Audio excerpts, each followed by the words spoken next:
A career criminal turned wavering, would-be hero, Erik Josten has lived much of his life as a small-time loser trying to be a big man. Growing up on his family's farm outside the small town of Madison, Wisconsin, Erik became a troubled teen that ran with a bad crowd. His kid sister Lindy idolized him and was killed in an auto accident one night while trying to follow Erik into town on her bicycle. Blaming himself, Erik ran away from home and joined the army. He was caught smuggling and ran again, becoming a mercenary. Desperate and directionless, Erik joined the private army of infamous super-criminal Baron Zemo, whose brutal discipline restored a sense of purpose and order to Josten's life. Josten was intensely grateful and became fiercely loyal to the Baron. When Zemo died in battle with Captain America, Josten fled to the South American jungle surrounding Zemo's headquarters, hoping to evade capture. Zemo's ally, Amora the Enchantress, soon seduced Josten into serving her. Using Zemo's ionic ray machines, which had previously transformed Simon Williams into Wonder Man, she gave Josten superhuman strength and durability, dubbing him Power Man.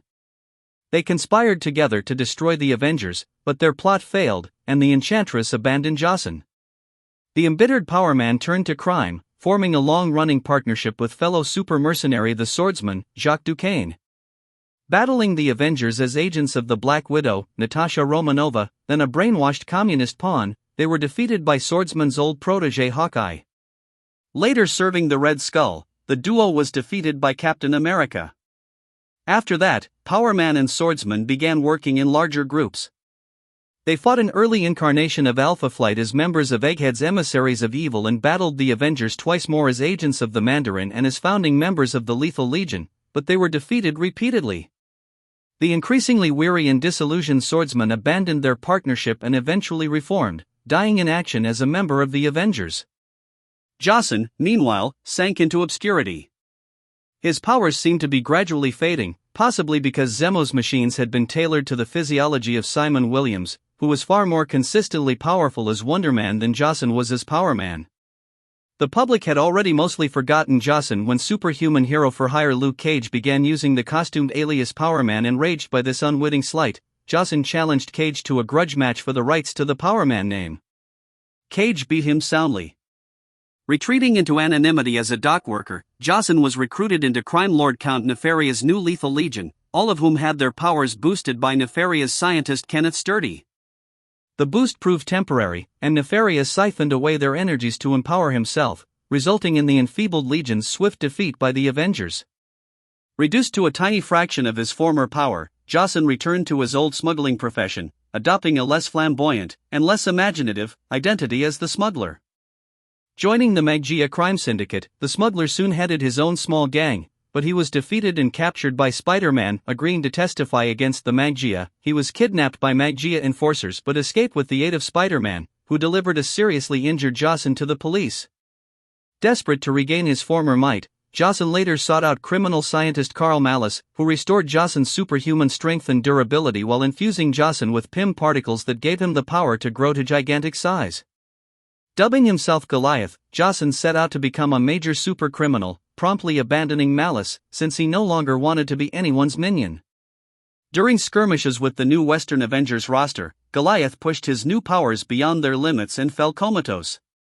Recovering somewhat, though his mind and body remained unstable, Josten was defeated repeatedly by the Avengers, once while serving with a new Lethal Legion. Joining the Masters of Evil assembled by the new Baron Zemo, Heinrich's son Helmut, Goliath participated in their occupation of Avengers Mansion, during which he and several other masters nearly beat Hercules to death.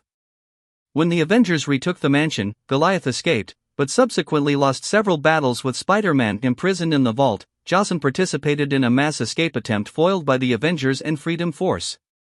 By this time, Josten's ionic-powered counterpart Wonder Man was a successful celebrity as both an Avengers member and a Hollywood actor. Growing obsessively jealous of Williams, Josten attacked Wonder Man and was defeated. Later, acting as an agent of size-changing criminal Dr. Nemesis, Michael Stockton, Goliath was defeated by the new Giant Man, Bill Foster. Goliath also lost a battle with the new Ant-Man, Scott Lang. When adventurer Clint Barton, best known as the Archer Hawkeye, briefly resumed his own use of the Goliath identity and its growth powers, Josten fought him for the rights to the name. Barton defeated him with the aid of his wife, Mockingbird. An electrical discharge during this fight exacerbated Josten's growing mental and physical instability, attracting the attention of the extra-dimensional Cosmosians, whose realm was the source of most human size-changers' powers. After battling Wonder Man again during a baffling deception staged by the demon Mephisto, Josten was abducted by criminal Cosmosians and used as an unwilling pawn in their invasion of Earth. The invasion was thwarted and Josten rescued by the original Giant Man, Hank Pym, but Josten was left in a coma. Josten was later abducted by the Cosmosian authorities, who tortured the intruder from beyond for his supposed crimes until he was rescued by Helmut Zemo's latest masters, earning Zemo Josten's fanatical loyalty. When the Avengers apparently died in battle with Onslaught, Zemo's new masters filled this hero void by masquerading as a new super team called the Thunderbolts whilst plotting world domination. His physical appearance altered by his teammate Techno, Norbert Ebersol, Josten began enjoying his new guise as the superhero Atlas, romancing the team's mayoral liaison Dallas Reardon, as well as befriending the innocent teen adventurer Jolt, whom the Thunderbolts had recruited as part of their pose. When Zemo enacted his world conquest scheme, exposing the Thunderbolts' true identities in the process, Atlas was heartbroken at losing Dallas and his new life. Josten initially remained loyal to Zemo, helping Zemo and Techno subdue the dissenting Thunderbolts. After the Baron threatened to kill Jolt, Atlas finally turned against Zemo, helping the Thunderbolts and other heroes thwart Zemo's plot. However, Atlas also secretly helped the defeated Zemo escape, trying to settle the debt he owed the Zemo family. The remaining Thunderbolts continued operating as a heroic team in hopes of winning back public approval. Atlas, demoralized by his betrayals of Dallas and Zemo, decided he was no good to anyone and fled back to Madison, Wisconsin. Once there, Atlas learned that his super-criminal reputation had all but destroyed the Josten family. Other townsfolk spurned the Jostens and refused to do business with them, driving their farm into bankruptcy. Erik's parents had died penniless and broken-hearted, his brother Carl had become a pathetic drunk, and their other brother Conrad had moved away and changed his name. Guilt-stricken, Atlas tried to protect Carl from a local loan shark, but Carl was shot and killed. Vowing never to run away from his problems and responsibilities again, Atlas rejoined the Thunderbolts, staying with them even after his old foe Hawkeye joined as the group's new leader. Atlas was suspicious and scornful of Hawkeye at first, but the archer won his respect by protecting him from a vengeful Hercules. With a good friend in Jolt and a strong leader in Hawkeye, Atlas found new purpose as a mainstay of the Thunderbolts. Unfortunately, Erik still nursed doubts about his own worthiness and about the team's chances of success, doubts that intensified after Jolt was apparently murdered by Scourge, Jack Monroe. These doubts grew even stronger after Atlas was betrayed by Mankiller, a fellow Masters of Evil veteran whom he had befriended in hopes that she might reform. When Count Nefaria mind-controlled Wonder Man into attacking Atlas, Mankiller abandoned Josten during the battle and fled, mocking Erik's naivete. Defeated and abducted by Wonder Man, Atlas fell under Nefaria's mental control as well, and his ionic powers were augmented in the process. As Nefaria's pawns, Atlas and Wonder Man battled the Avengers and the Thunderbolts until they were freed from his control. Wonder Man and Atlas absorbed the energy of an ionic bomb with which Nefaria had hoped to mutate the entire world. Nefaria's plan was thwarted, but Erik's body was critically overcharged by the surplus ionic energy. Atlas lay in stasis while the Thunderbolts tried to cure his condition. During an attack on their Mount Charteris headquarters by Scourge, a feverish Atlas burst out of his biochamber, growing to impossibly huge size and experiencing incredible physical agony. Unable to contain his bodily energies or control his growth spurts, Atlas realized he was a danger to the populace of nearby Burton Canyon and decided to die rather than threaten innocence. He allowed himself to explode despite the protests of his newly resurrected little sister, Jolt.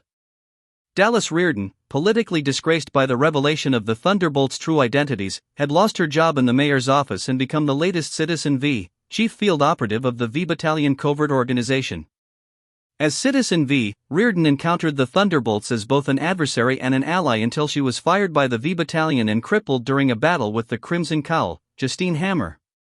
Confined to a wheelchair, Reardon returned to civilian life only to find she was seemingly haunted by the ghost of Erik Josten.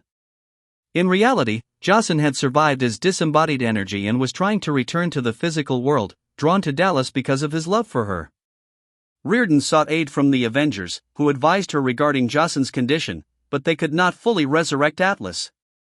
Instead, Erik's energies and consciousness soon inhabited the body of Dallas Reardon herself, restoring her mobility and endowing her with superhuman power whenever Erik's consciousness took over their shared form. This new Rearden Josten incarnation of Atlas helped the Thunderbolts oppose would-be world conqueror Graviton, who had already slaughtered most of the government-sponsored, Thunderbolts-inspired Redeemers super team. This included Erik's long-lost brother Conrad, trying to redeem the Josten family name as the new smuggler. In the end, Graviton was apparently killed and the Thunderbolts, including the Rearden Josten Atlas, were hurled to the Franklin Richards-created Counter-Earth. Since that world had been devastated by a series of disasters, the Thunderbolts began rebuilding Counter-Earth, becoming its leading heroes. In the process, Erik and Dallas grew comfortable with their new shared existence as Atlas, enjoying this unique form of intimacy.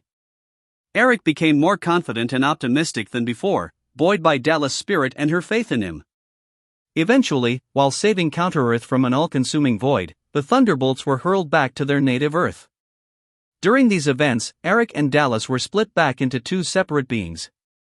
Ironically, Erik was now a normal human, while Dallas, who had regained her full mobility, found her physical abilities enhanced to superhuman levels. Erik soon regained his growth power after their teammate, the Fixer, Ebersol, infused him with PIM particles. Renewing their old romance, Atlas and Dallas remained with the Thunderbolts after the team reorganized under the leadership of a supposedly reformed Baron Zemo. Dallas, using the costumed alias Vantage, stayed on largely to monitor the Baron. Zemo's new Thunderbolts became increasingly successful and respected, but when they created the Liberator device to impose world peace by draining transnormal energies on a global scale, the Avengers attacked them, fearing the Thunderbolts would abuse their new power.